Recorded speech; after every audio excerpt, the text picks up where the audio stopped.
Our grandson is coming home, so let's have steak again today. Raina, hurry up and order the catering. At my in-laws' house, we order steak through catering once a month as a treat. All right, shall we eat? What about mine? How many times has this happened now? Every time, they don't prepare a steak for me. My mother-in-law just lets me place the order, and once I've fulfilled that role, there's no steak for me. My mother-in-law is very assertive, and I just can't stand up to her. I guess I'll just have to put up with it again. Just when I was about to give up, Grandma's really mean, isn't she? What? My name is Raina. I'm a 38-year-old housewife. Having no particular talents, I used a matchmaking service and met my current husband, Craig. I wanted to get married, but was struggling to find a good match, so the matchmaking service was my last hope. I was almost resigned to giving up, but then I met a man who shared my love of movies. That man is now my husband. We hit it off on a movie date, had a smooth courtship, and got married. My husband, being 2 years older, was kind, but that kindness disappeared when our son was born. Our marriage had grown cold when two changes occurred. The first was our son's IQ, which suddenly soared as he grew. By 3rd grade, he could handle subjects at an 8th grade level. Moreover, our son, who loved reading, was able to speak 5 languages by 5th grade. However, his intelligence led to bullying, and he stopped attending school. Thanks to an opportunity to study abroad suggested by his teacher, he's now studying at Cambridge University in England. The second change was moving into my in-laws' house when our son went abroad. My husband's work location changed, so we moved into his parents' house, which was closer. Having become a housewife after marriage, I had no choice but to follow my husband. Little did I know this would be the beginning of a difficult life. My mother-in-law was the only one living at the in-laws' house when we moved in. My father-in-law is in the hospital due to illness. I'm not feeling very well, so I need you, young one, to work hard for me. That's what I was told on my first day living in my husband's family home. But my mother-in-law doesn't seem sick at all. She even seems more energetic than me. Hey, how old are you, mother-in-law? 64 this year. My husband answers my question with a hint of annoyance. Really? But she doesn't look sick at all. In this house, whatever Mom says is the law. Don't you dare question her, or you'll be in trouble. Upon hearing those words from my husband, I suddenly felt incredibly alone. I could clearly sense my mother-in-law's hostility towards me, but I never thought my husband would abandon me like this, even though our marriage had gone cold. Come on, Raina. Get to work. You'll be staying here, so first clean the floors with this mop.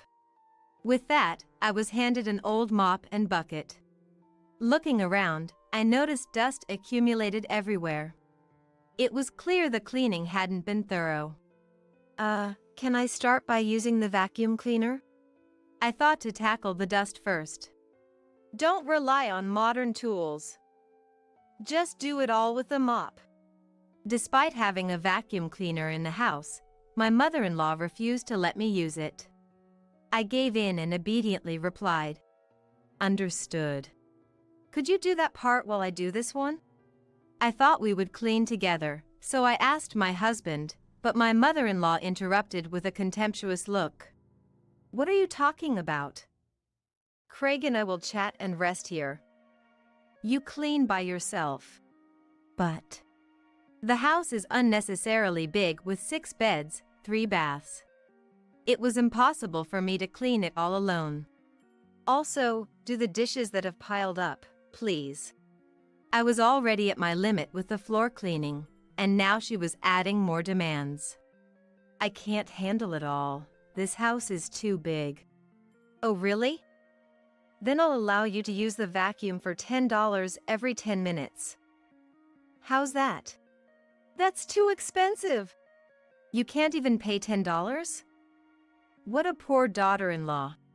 My husband didn't lift a finger to help me, even as I was being mercilessly belittled in front of him.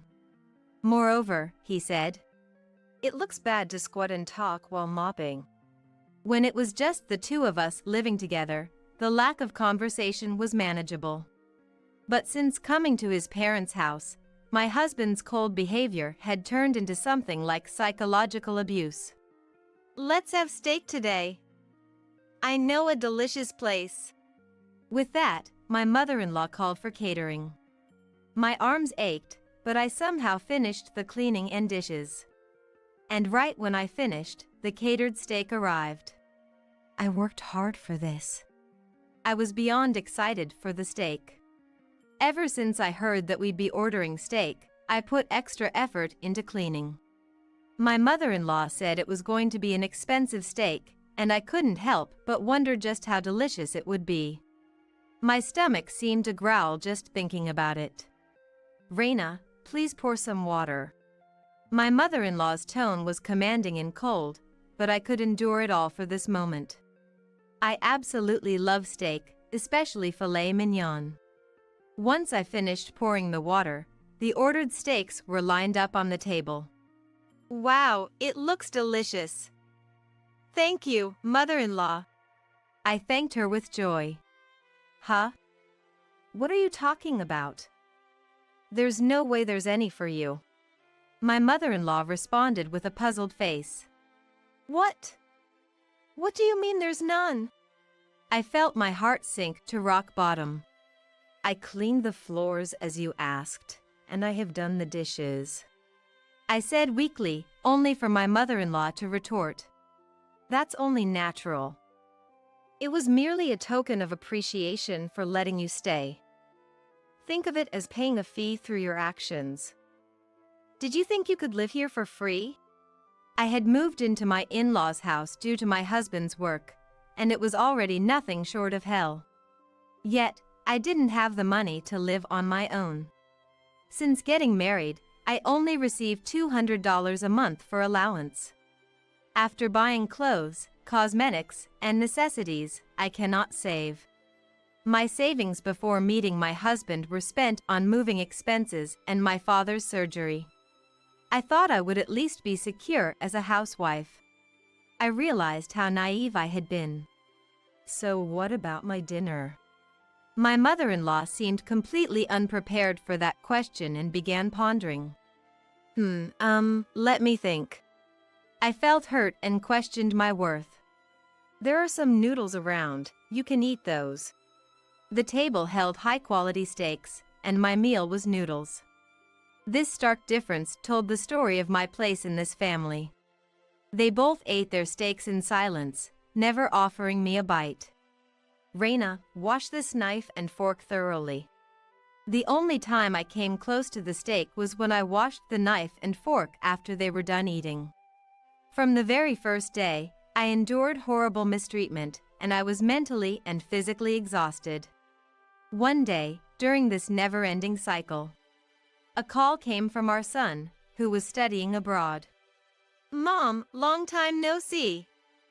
Hey, you were good at handcrafts, right? What's this all of a sudden?"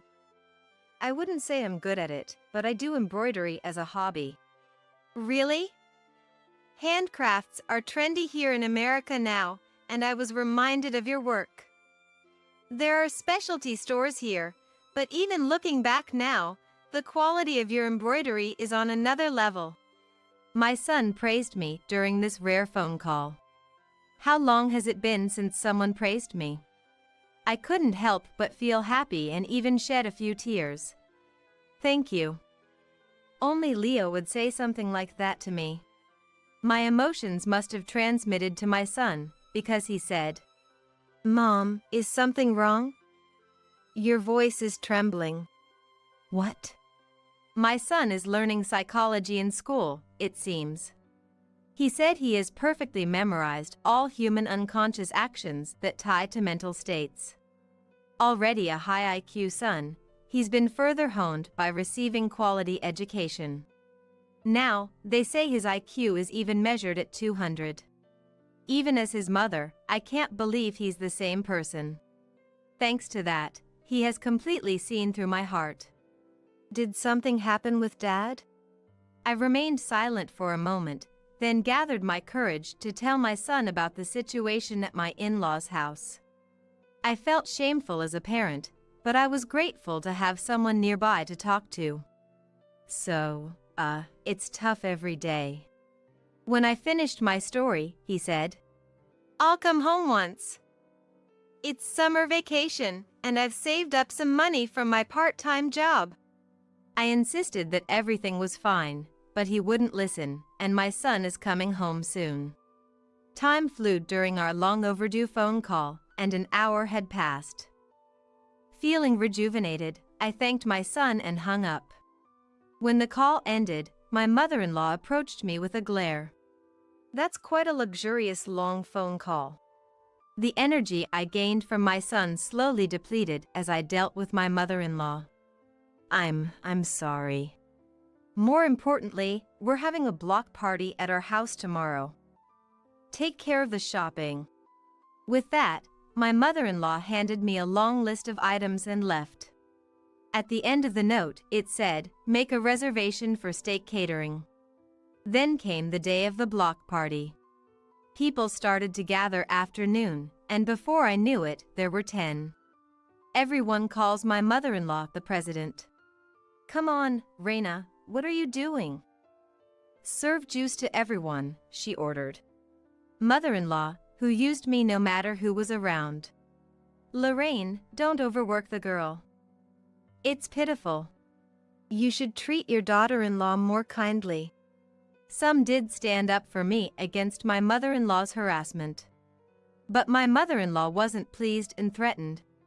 "If you keep talking like that, you're no longer members of the block party. No more high-end steak after this. Is that what you want?" Upon her threat, they said, "That's too much. We love this community.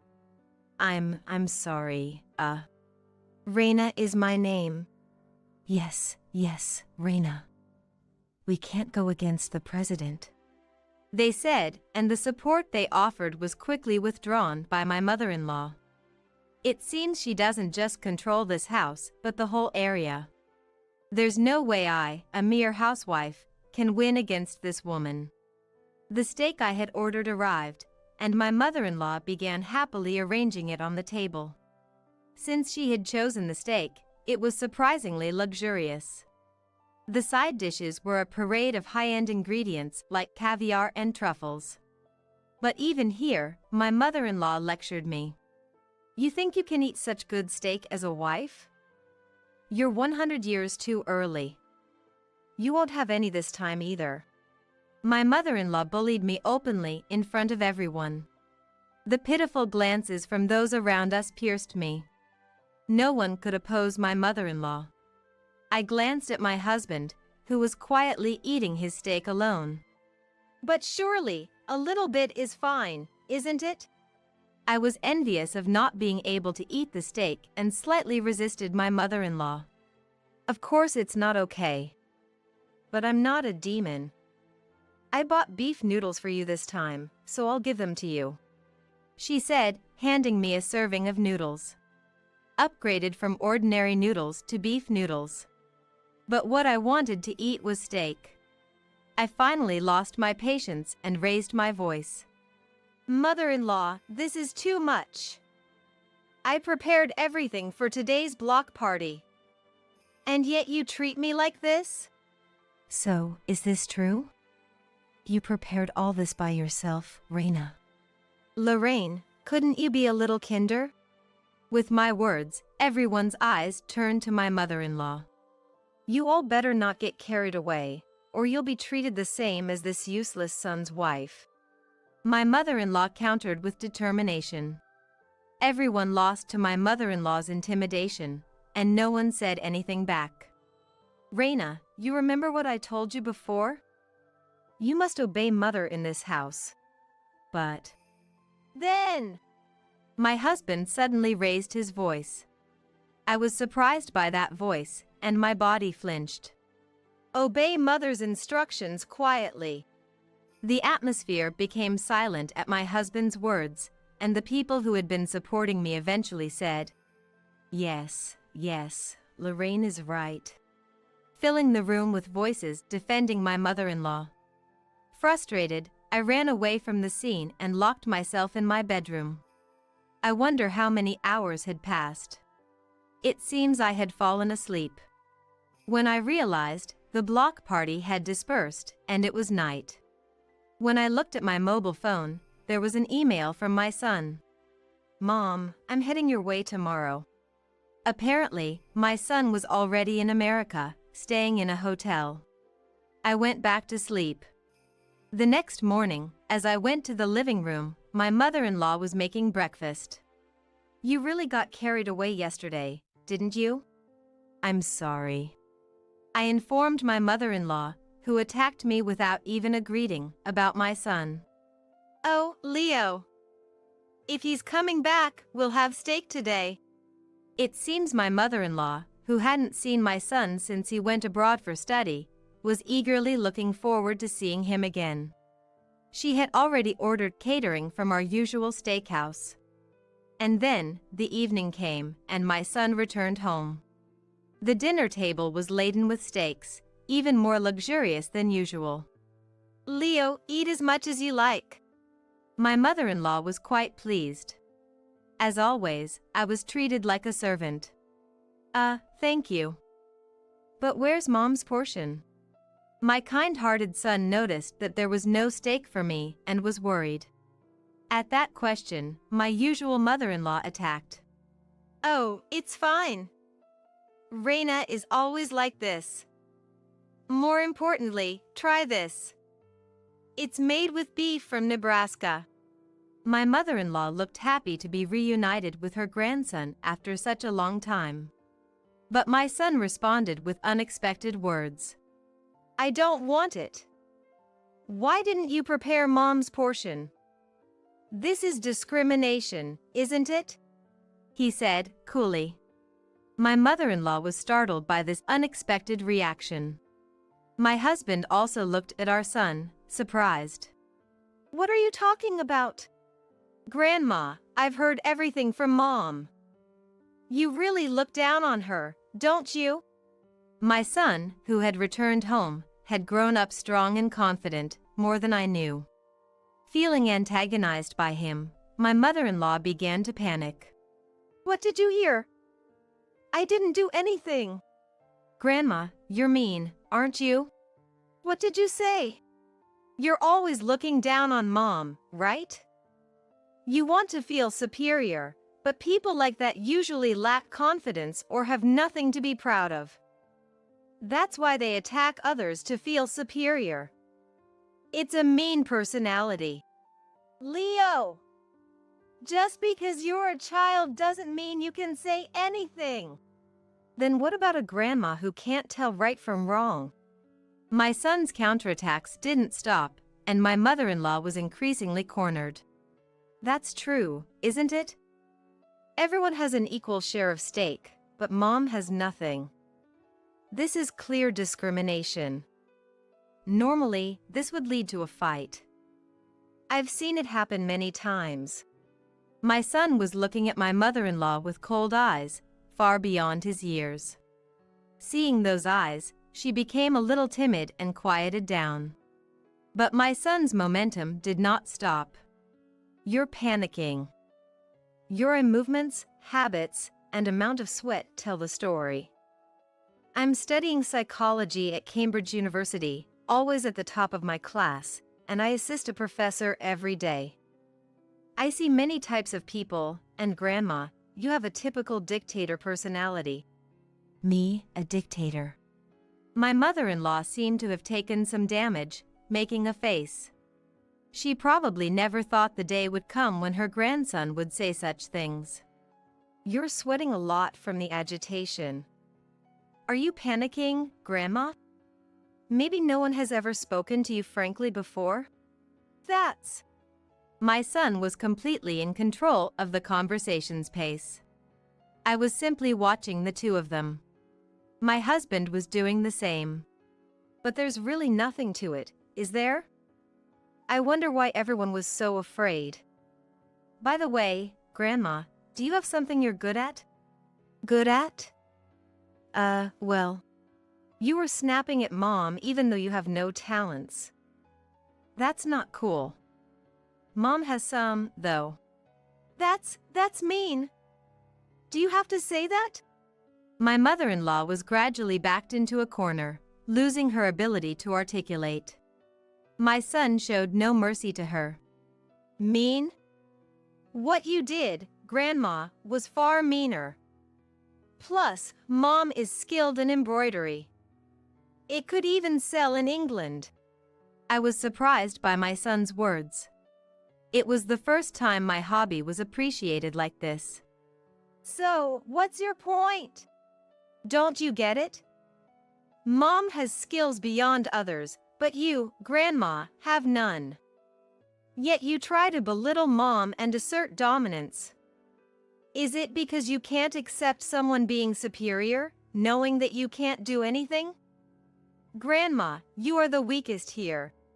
My mother-in-law was at a loss for words, her mouth agape.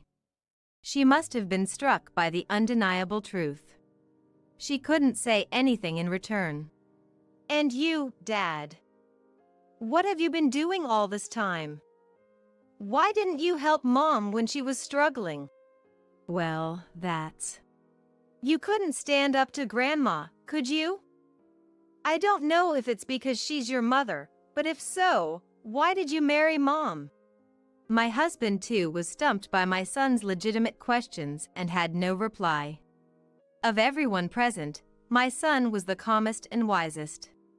In the end, both you, Dad, and Grandma are just bullying Mom without any real content. You just want to feel superior and look down on others. I don't want to be involved with such people. My son's relentless words made my husband and mother-in-law's faces more rigid than ever before. Whether it was frustration at not being able to retort or something else, they tightly clenched their lips. My son's words hit home accurately, and there was nothing they could do. I was simply delighted that my son had grown so wonderfully, and I couldn't help but gaze at him. Then my son said to me, "Mom, let's leave these two and move to England together." England? But we don't have the money, and finding a job there will be tough. As I replied, my son, who had been serious until now, began to smile. Actually, one of my classmates has a father who's a Hollywood actor. I became friends with him, and when I showed him pictures of your embroidery, he praised them. Then his father heard about it. Really? That's wonderful. My son continued. So, his father wants to buy your work. And the news has spread, with over 200 people now waiting to buy your pieces. What? As I expressed my surprise, my mother-in-law and husband also listened to my son's story with astonished faces. My son went on. You know, Mom, I'm sorry for taking the liberty of arranging this, but they want you to open a store with your handmade crafts. The kid's dad will handle all the expenses, including the costs for relocation. So, let's turn your hobby into a job in the UK. My son's eyes are sparkling with excitement. Indeed, for something I do as a hobby, people around me often praise my finished works. I never dreamed that this would become my job. And in England, no less, not America. I fell silent for a while, pondering. The three of them focused on me as I thought. Oh, Raina? You're not really going, are you? You can't be serious, right? My mother-in-law and husband asked me with frantic expressions. I thought hard about it. My son was right.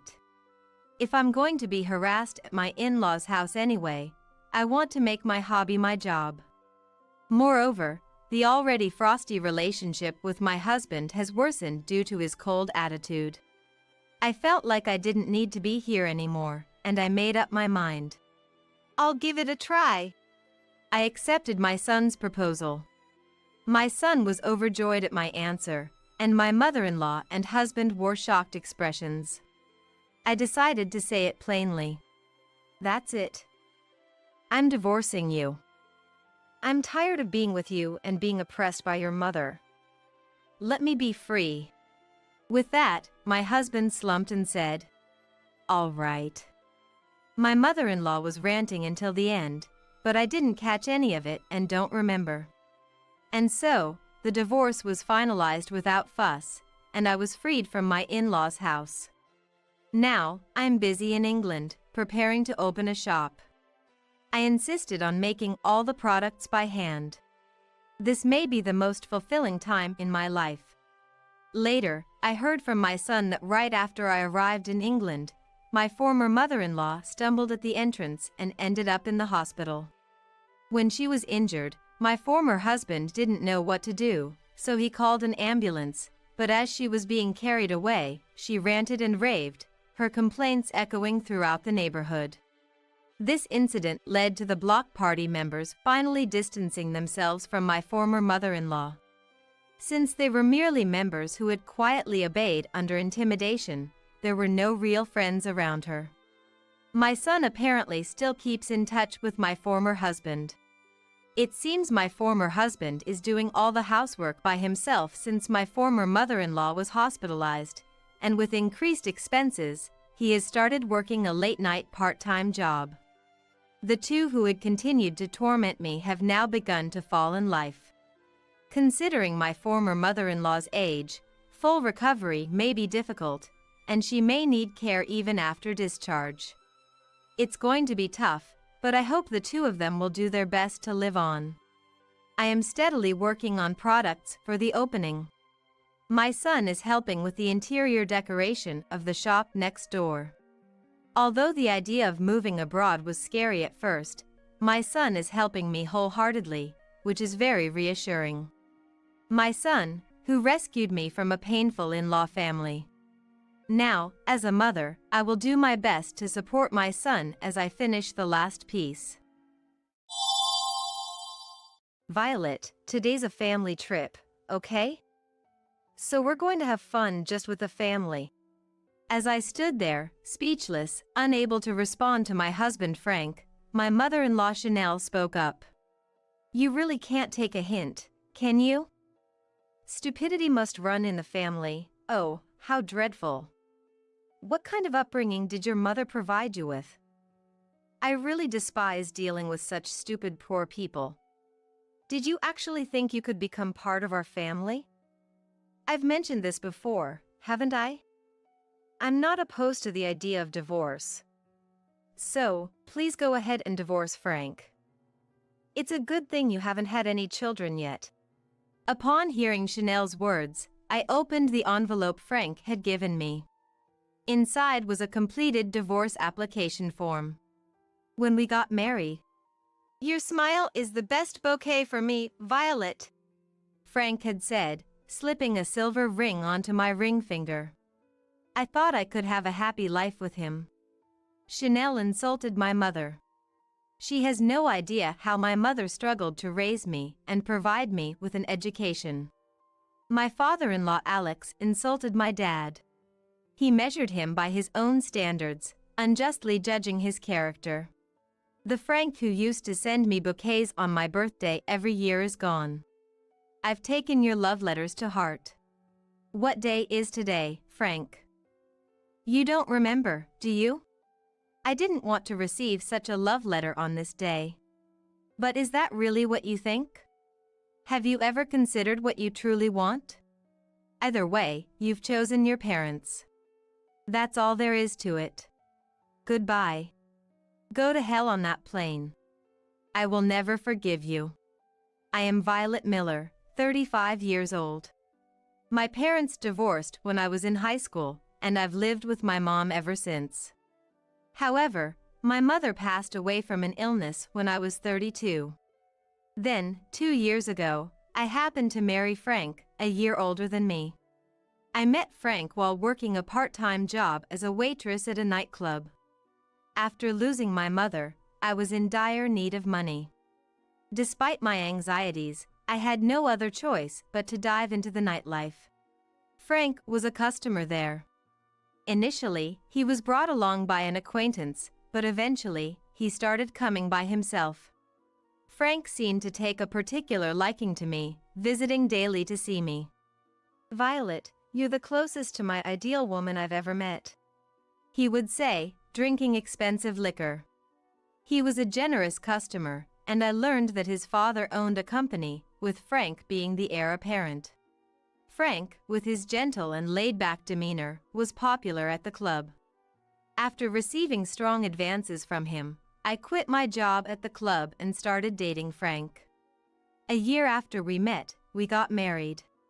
During our courtship and early marriage, Frank always made sure to give me large bouquets on anniversaries. Not just on birthdays and wedding anniversaries, but also on the day we first met and our first date. Frank considered them all memorable occasions. Frank was somewhat elusive, but I loved his kindness and slightly pretentious side. When we got married, "Your smile is the best bouquet for me, Violet," he said, placing a silver ring on my finger. I thought I could have a happy life with him. But one day, I was faced with a shocking truth. "Violet, I guess you're my second favorite in the world," Frank casually mentioned during dinner one evening. I had felt something was off since that morning, as Frank seemed unusually happy. Though it didn't seem to be for any special anniversary. Curious about his excitement, I asked, "Is something good happening?" And that was his response. "My favorites are Mom and Dad. They love me the most in the world." It's not bad to cherish one's parents. In fact, I hoped he would. However, hearing a nearly 36-year-old Frank refer to them as Mom and Dad was a bit off-putting to me. Frank continued with an unabashedly happy smile. "Mom and Dad are going to live with us. You're happy about this, right? It's going to be fun from now on." Reacting to Frank's words, "What?" I inadvertently exclaimed. In fact, Frank's parents had been opposed to our marriage. Alex is the president of a company passed down from the previous generation, and Frank has been promised the position of the next president. Alex and Chanel seemed displeased that the wife of the future president comes from a single-parent family. I thought they rejected me because I had worked in the nightlife district, but apparently that wasn't an issue for them. After all, Chanel herself had worked in the nightlife before Alex took a fancy to her and married her. When I met them once for a marriage introduction, I was flatly denied. Marriage is a vow to devote your true heart to your partner for life. Divorce is out of the question. After being told that, I was left speechless.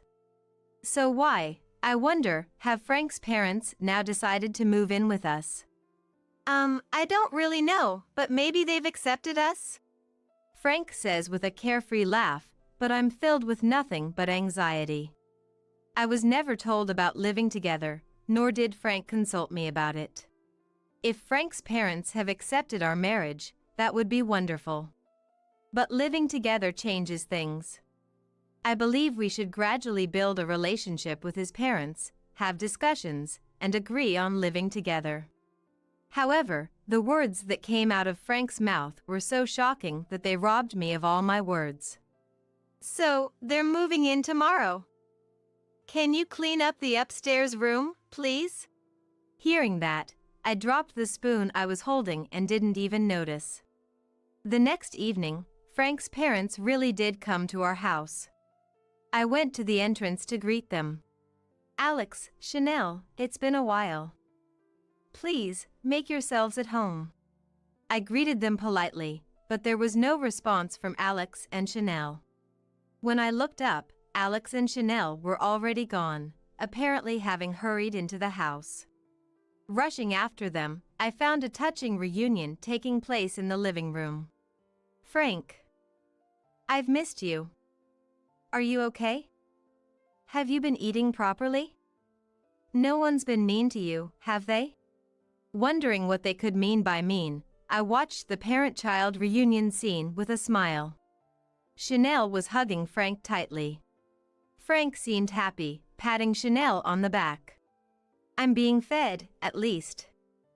But nothing beats Mom's cooking, right? You're making dinner today, aren't you?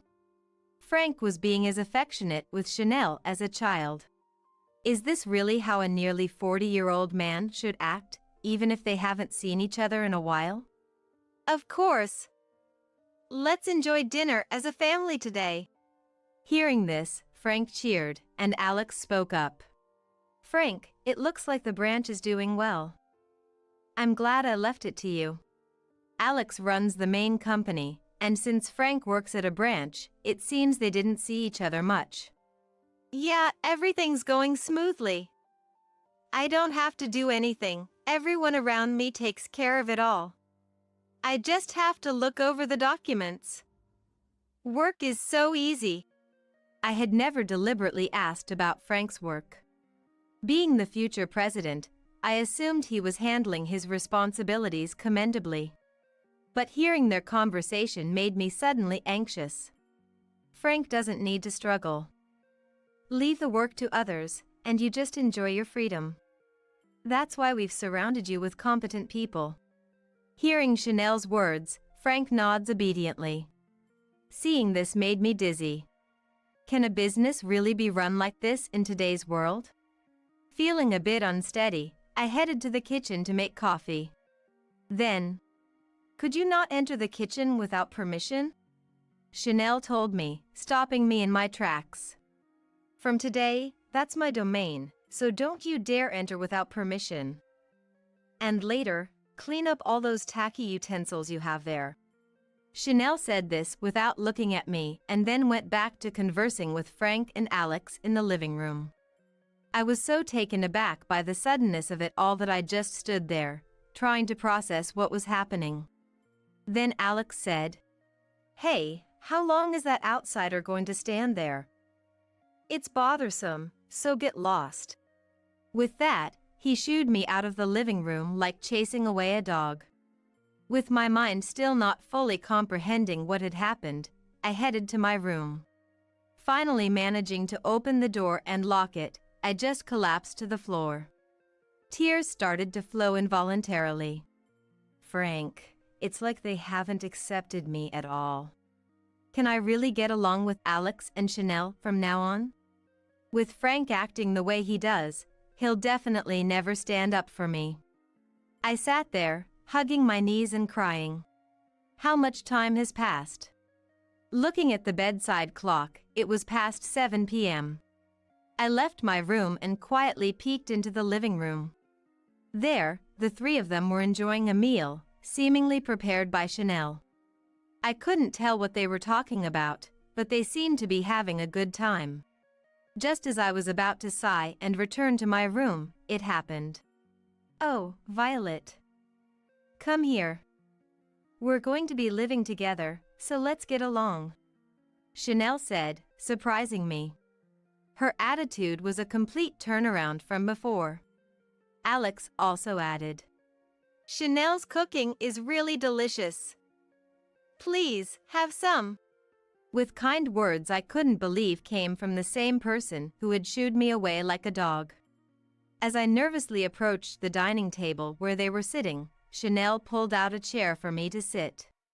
Right, Violet, we were talking about going to Australia next month. Mom and Dad love Australia and often visit, but we haven't had our honeymoon yet, have we? We thought it might be a good idea to combine the two. The idea of a honeymoon was delightful, but the thought of going with Alex and Chanel was less appealing. However, if we're going to live together for a long time, maybe this trip could change our relationship. With hope, I decided to go on the trip to Australia. I've been thinking, and I realize that divorce can be unavoidable in some cases. After all, a husband and wife are ultimately strangers. I think your parents also had their reasons for their divorce. So, I'm not against divorce anymore, please be at ease. Chanel told me, and I felt a bit relieved. However, I couldn't help wondering why their attitudes had changed so drastically in just a few hours. Perhaps Frank had spoken to them. Even though he says his parents are the most important, he has always treated me with great care. Despite my lingering anxieties, I knew it was important to make an effort to meet them halfway. We're going to be sharing much of our lives together, so it's important to build a good relationship. I made up my mind to do just that. A month has passed, and today is the day of the trip to Australia. Honestly, I thought the arrival of Frank's parents marked the beginning of hell. Unexpectedly, I was accepted as a family member and have lived peacefully up to today. Alex and Chanel apparently hadn't sold their previous home and spent most of this month there. Perhaps not seeing Alex and Chanel often was why I was able to live peacefully. Frank would sometimes come home, but he started visiting his parents' house more frequently. Though I felt a bit lonely, I also enjoyed some freedom for the first time in a while. And today is the long-awaited family trip to Australia. Having not traveled with family since my mother passed away, I was genuinely looking forward to this day. I hope to deepen my relationship with Alex and Chanel on this trip and to be fully accepted as Frank's wife. Alex and Chanel and Frank were going to the airport directly from their house, so I took my luggage and headed to the airport myself. Since there's no airport in our town, I had to take a bus for several hours to a town that does. Even so, there's no direct flight to Australia, so I need to take a connecting flight domestically. It's quite a hassle, but the thought of an enjoyable trip makes it all worthwhile. Moreover, today is a special day for me. So, I believed this would indeed be a memorable trip. When I finally arrived at the airport, Alex and Chanel and Frank were already there, chatting happily. I ran up to them and said, "Good morning. You all are early." But no one responded, as if they hadn't heard me. As I tilted my head in confusion, Chanel turned to look at me. At the same time, "That doesn't matter. Give me Frank's passport," she said indifferently. I handed over Frank's passport, which I had brought from home, to Chanel. Chanel continued, "Traveling abroad is risky with cash, right? You didn't bring any, did you? If you did, I'll hold on to it for you. Hand over any cards to Frank." Not having much experience with overseas travel, I thought that was normal, so I handed over the cash I brought for emergencies to Chanel and all my credit cards to Frank. Then, Frank approached me and handed me an envelope. "Violet, this is a love letter from me. Thank you for everything." Frank was smiling at me. A love letter? What does "thank you for everything" mean? Though I had many questions, Frank and Chanel seemed oddly relieved. Alex, who had been silent until now, stood up from the bench he was sitting on. "All right, time to board." At his words, Frank and Chanel started to move. I was completely lost. Excuse me. I haven't checked in yet. Where's my plane ticket?" As I said this, Frank, Alex, and Chanel turned around. Sighing, Alex and Chanel stepped aside, and Frank, still smiling broadly, said, "Violet, today's a family trip, so we're going to have fun just with the family." As I stood there speechless, Chanel spoke up. "You really can't take a hint, can you? Stupidity must run in the family. Oh, how dreadful. What kind of upbringing did your mother provide you with? I really despise dealing with such stupid poor people. Did you actually think you could become part of our family? I've mentioned this before, haven't I? I'm not opposed to the idea of divorce. So, please go ahead and divorce Frank. It's a good thing you haven't had any children yet." Opening the envelope Frank had given me, I found a completed divorce application form inside. "Violet, I'm going to marry this woman next. She's wealthy, and her parents are well off. After we return from Australia, I plan to meet her and start dating. She's closer to my ideal than you are. So, make sure you submit that love letter, okay? Frank showed me a photo of a woman on his mobile phone screen. Indeed, she looked like Frank's type. No, that's not the point. It's unacceptable to declare marriage to another woman while still married to me. Violet, even if you try to sue, it's pointless. Frank hasn't done anything wrong now. What's wrong with a man choosing a woman strategically? I bet your father was a terrible man too. Probably committed adultery and that led to the divorce, right? Alex said this with a mocking laugh. I felt a surge of anger rising from the core of my being. Let's not waste any more time and go. Oh, by the way, the hotel we're staying at in Australia is from the famous Garcia Group in the US. They've just expanded into Australia and it's quite popular. I was worried we wouldn't get a reservation, but when I mentioned our company, Miller Corporation, they gladly accepted. They said we'd receive special treatment upon arrival. We're welcomed at luxury hotels because of who we are. Your presence lowers our standing. It's obvious, isn't it? Chanel said this and headed towards the boarding gate, pulling her carry-on behind her. Frank also waved at me as he passed through the boarding gate. That's when I realized something. I had handed over all my cash and cards to Chanel and Frank. I didn't have any money to get home. Noticing my dilemma, Alex said, "Violet, you might as well sleep on the streets." He left through the gate with those parting words. Knowing I couldn't do anything, I said, "Understood," and just stood there. The airport's announcements were audible. It seemed the plane carrying them to Australia had just taken off. I sat down on a nearby bench and absent-mindedly looked at the silver ring on my finger. Looking at the ring, various memories with Frank flashed through my mind. After some thought, I made a call. A few minutes later, after ending the call, I tried to calm my trembling heart filled with anger by taking deep breaths. I remembered Chanel's words. I've changed my mind about divorce. They must have been planning to divorce me from that moment. That's why she said her views on divorce had changed. And Chanel insulted my mother. She had no idea how my mother struggled to raise and educate me. Being from a single-parent family doesn't justify disdain. Alex insulted my father. He judged my dad by his own standards, deciding arbitrarily on his character.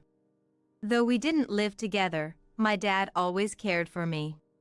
When times were tough, he secretly helped my mom out. No matter what anyone says, my dad is important to me. I won't tolerate insults against him. The Frank who used to send me bouquets on my birthday is gone. I've taken your love letter to heart. Frank, you don't remember what day it is, do you? I didn't want to receive such a love letter on this day. But is this really what you think? Have you ever considered what you truly want? Either way, you've chosen your parents. That's all there is to it. Goodbye. Go straight to hell on that plane. I will never forgive you. About a week after they left for their trip to Australia, my mobile phone rang.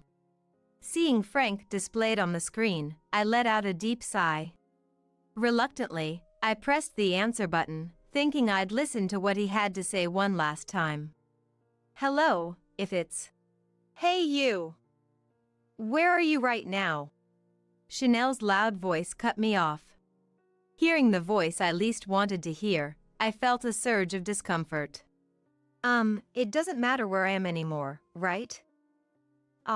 It's about time for you to return from Australia. Congratulations on your safe return, then. I tried to end the call, but Chanel seemed to still have more to yell about. Wait a minute. We're not done talking. Why aren't you at home? All your stuff is gone. You should be there to welcome Frank back. Why would I be at home? Waiting for my husband to return? Confused by Chanel's words, I told her the facts. That's no longer my home, and I no longer have a husband. It seems you've dialed the wrong number, so I'll be hanging up now. Just as I was about to hang up, I heard Chanel's voice shout, "What's with this woman?" I thought to myself, that's exactly what I should be saying to you. "Ah, Violet. It's me, Frank. Something happened in Australia, and Mom's quite upset." Violet, aren't you coming back to our place?" I firmly said. "I won't be returning. After all, it's no longer my home." "Frank, can you put the phone on speaker and tell me what happened in Australia?" Frank did what I said and turned his mobile phone into a speaker. Frank did as I asked, and I could hear Chanel complaining in the background. According to Frank, their stay in Australia went like this. A few hours after their flight, they landed safely in Australia. They proudly headed to a hotel managed by the Garcia Group. When they announced themselves at the check-in desk, the staff reacted and signaled something. Suddenly, people in the hotel's spacious lobby started dancing around Frank's family. Likely a flash mob. Frank, Alex, and Chanel, not understanding what was happening, assumed they were being welcomed. Guests around them clapped in rhythm to the music and dance. Confetti flew, and crackers were popped. The dancers struck a final pose. And then, the words that were, "Happy birthday, Violet," released were. Naturally, Frank's family was taken aback. Among the applause from the surrounding guests, a beautiful hotel employee brought over a large cake on a wagon. "Happy birthday! Where's Violet?" asked by the woman. "I'm Violet," Chanel reluctantly said. But then, the woman loudly proclaimed, "But Violet should be turning 36 this year." In the lobby. This caused laughter among the guests and the flash mob alike. Clearly, it was a stretch for Chanel, who is turning 66, to pass for 36. Chanel's face turned red, and the Frank family quickly took the cake and retreated to their room. "How dare you? Embarrassing me like this when you're not even here. You're unbelievable."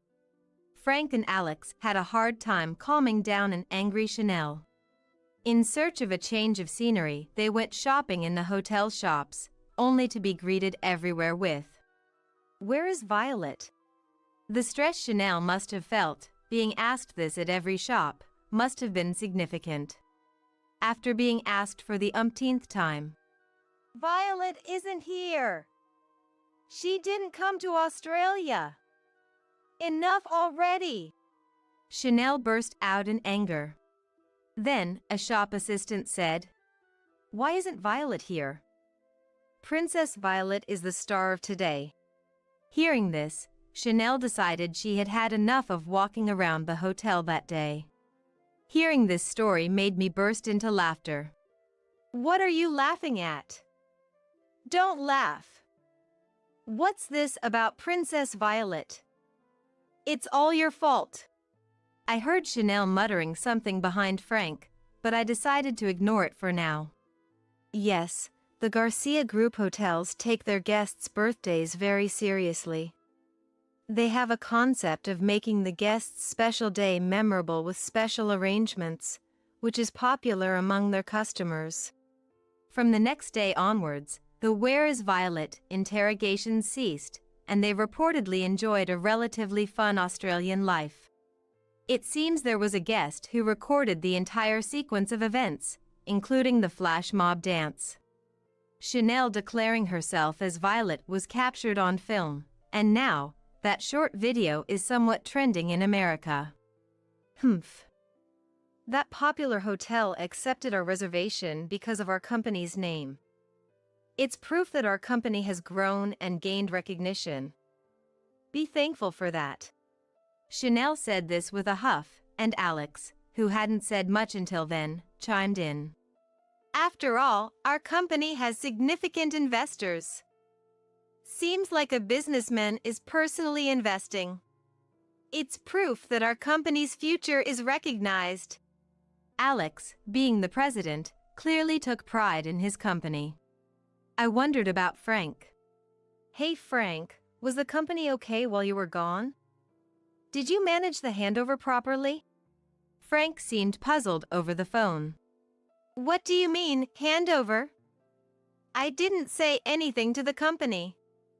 I've never told anyone when I take time off or go back. I didn't tell anyone this time either. Hearing this, Alex asked in surprise. You didn't do a handover? Not even to the executives? Is everything okay? Haven't you received any calls from the company? Reminded by Alex, Frank said. Oh, I left my company mobile at home. Let me check. After checking his room, Frank exclaimed over the phone. What is this? It seems like the company called a lot. 500 missed calls. Suddenly, the phone became noisy, with apparent trouble brewing. Violet. It's an emergency. I'll call you back. With that, the call ended. I felt no sympathy for them, considering it was his responsibility. Weeks later, I had some business at Frank's house and decided to visit. When I rang the doorbell, Frank answered, even though it was the middle of a weekday. Oh, Violet. You've come back. Frank looked a bit haggard. No, that's not it. I came to return this, I said, handing over a small bag containing the silver ring. It was no longer needed by me, but too valuable to simply throw away, so I decided to return it to its original owner. Despite my lack of sympathy, I was curious about their current situation. Frank accepted the ring, his face a mix of emotions, looking almost like he was about to cry. I thought it was unfair for him to make such a face. If he was going to make that face, I wished he had stood by his decisions from the start. But such wishes were now empty. And nothing could change the fact that we were over. Then, the tearful Frank spoke. The company, everyone working there, they've quit. I had suspected some kind of trouble at the company, but didn't imagine that all the employees would leave. According to Frank, he had indeed left for Australia without arranging any handover. With no one to make important decisions in his absence, the company faced a crisis. No one could reach Frank by phone, causing inconvenience to multiple business partners. Exhausted by Frank's actions, the executives who had supported him decided to resign one after another. Feeling the company's situation turning dire, other employees also took the opportunity to resign. Effectively, the branch Frank was in charge of ceased to function. Urged by Frank, I entered the house. In the living room, a weary Chanel was sitting on the sofa. Alex was seemingly running around trying to manage the situation. Frank, deemed better off not moving, was on home standby. What are you doing here? You, a lowly poor person, wouldn't understand the troubles we have. Her rudeness was unchanged. I felt a slight urge to help, but Chanel's words quickly dispelled it. Chanel, no souvenirs from Australia? Being left at the airport is pretty harsh, isn't it? I said this with a smile, laced with sarcasm. Chanel glared at me. How did you get back that day? You shouldn't have had any money. Ah, so taking my cash and cards was deliberate after all. Yes, I was in quite a bind. So, I called my dad. He told me to stay at one of his hotels nearby for the night. Frank and Chanel's eyes widened at my words. It seemed they didn't understand what I meant. Luckily, there was a room available. It was my birthday that day, so I received the same flash mob celebration at the hotel you guys experienced. It was very touching. Chanel's face turned red. The memories of that day must have been traumatic for her. Then, with her face still red, she asked me, "The same celebration? Which hotel did you stay at?" "Surely not," I answered with a smile. "Yes, the same Garcia Group Hotel. They have a wide network, and there was one near the airport." Chanel seemed even more confused. She keeps asking me questions with wide eyes. "Wait. Even we barely managed to book a room there. How could someone like you stay at such a hotel without a reservation?"